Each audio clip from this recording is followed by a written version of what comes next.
des chefs qui, depuis de nombreuses années, sont à la tête des armées françaises, ont formé un gouvernement. Ce gouvernement, alléguant la défaite de nos armées, s'est mis en rapport avec l'ennemi pour cesser le combat. Certes, nous avons été, nous sommes submergés par la force mécanique, terrestre et aérienne de l'ennemi.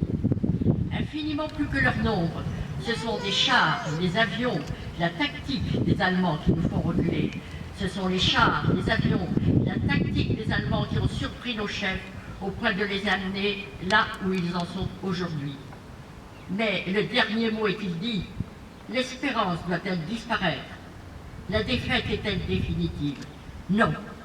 Croyez-moi, moi qui vous parle en connaissance de cause et vous dis que rien n'est perdu pour la France. Les mêmes moyens qui nous ont vaincus peuvent faire venir un jour la victoire. Car la France n'est pas seule, elle n'est pas seule, elle n'est pas seule. Elle a un vaste empire derrière elle. Elle peut faire bloc avec l'empire britannique qui tient la mer et continue la lutte. Elle peut, comme l'Angleterre, utiliser sans limite l'immense industrie des États-Unis.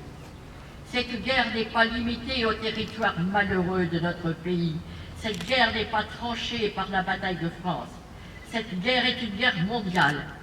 Toutes les fautes, tous les retards, toutes les souffrances n'empêchent pas qu'il y a dans l'univers tous les moyens nécessaires pour écraser un jour nos ennemis.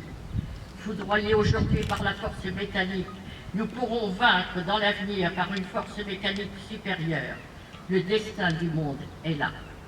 Moi, général de Gaulle, actuellement à Londres, j'invite les officiers et les soldats français qui se trouvent en territoire britannique ou qui viendraient à s'y trouver, avec leurs armes ou sans leurs armes. J'invite les ingénieurs et les ouvriers spécialistes des industries d'armement qui se trouvent en territoire britannique ou qui viendraient à s'y trouver, à se mettre en rapport avec moi.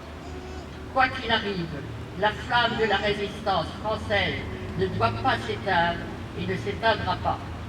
Demain comme aujourd'hui, je parlerai à la radio de Londres.